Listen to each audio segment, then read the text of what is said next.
دا کیسه خو نه چې د رب العالمین سره جمع کړي شي دي اذا احب عبدا شکل الله من وګي دی وبند سره نو ایس احسانو کې دي سړي باندې خلقا حسنا دی او کیسه اخلاقو دی بند سره څنګه الله مين رااله نو ایس یو خو په خوینو کې ورکړ عائشہ رضی الله عنها فرمایي ولقد جاء الاسلام وفي العرب 60 خصله اسلام چې کله راغی په عربو کې سره پاسه شپې ته خوینه وټول مجموعه اسلام دا زیات کړو یو پکې د ملمستیا ده وفا په لوز باندې او د ګوندی سره خو خوې د اجمالی وي ان شاء الله یو باندې تفصیلی دلیل به دې باندې چې ګوره په عربو کې دا کیسه اخلاق مسکین باندې خرچه کول صله رحمی امانت ادا کول حیا په سړی کې پیدا کېدل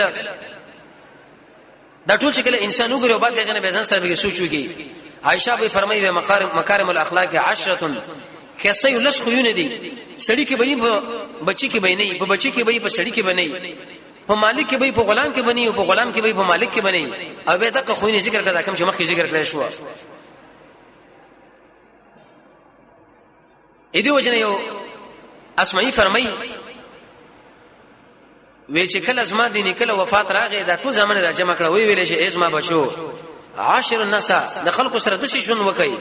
ان عشتم کتاسو ژوند وي د خلک تاسو باندې خوشاله شي و ان متم بکو علیکم خو کتاسو ژر تمره شوې در باندې جاړي معنی کې څه اخلاق نو دې پورې دا خبر ذکر کړی شو تر دې پورې چې باشه حکمو بدا ویلې ان الليل والنهار دا شپه ورځ چې عملان فيك پتا کې عمل کې تم کې عمل وکا دا شپه ورځ ګور په موږ تاسو کې خپل اثر کوي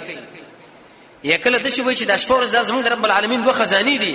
کم شر چې بګی کې خود په خزانه کې امه قشه تعالی پلاس باندې راځي هغه دنیا کې رب العالمین دا به تعالی درک نو سبا ان شاء الله کې چې ژوند باقی په خاصه اخلاق باندې بشرو کو چې حکم اخلاق دي د الله په فضل کرم سره په یو دوه باندې بشرو کو په دینت باندې موږ تاسو چې رب العالمین په موږ تاسو کې دا راولي تر څو پوری په دې باندې الله موږ تاسو جنت راګي نو ان شاء الله په دینت ورته کینو کوم نه کینو کچرته په من کې موجود نه څه به دایمي ساتو او که په من کې چرته موجود نه رسول الله فرمایي د سره پاسه درې او شپې ته خو نه دي چې لکه عیسی بچا کې موجود شو الله جنت له داخلي خپل به مزکو نور ملګرو سره هم دا خبره کو دا قشم په ګورونه کې زنانو سره سبب ان شاء الله تفصیلی هغه شروع کیږي د الله نه دعاګانې غواړي چې رب العالمین موږ تاسو له په عمل نصیب کړي وصلی الله تعالی علی خیر خلقه محمد و علیه و صحبه اجمعین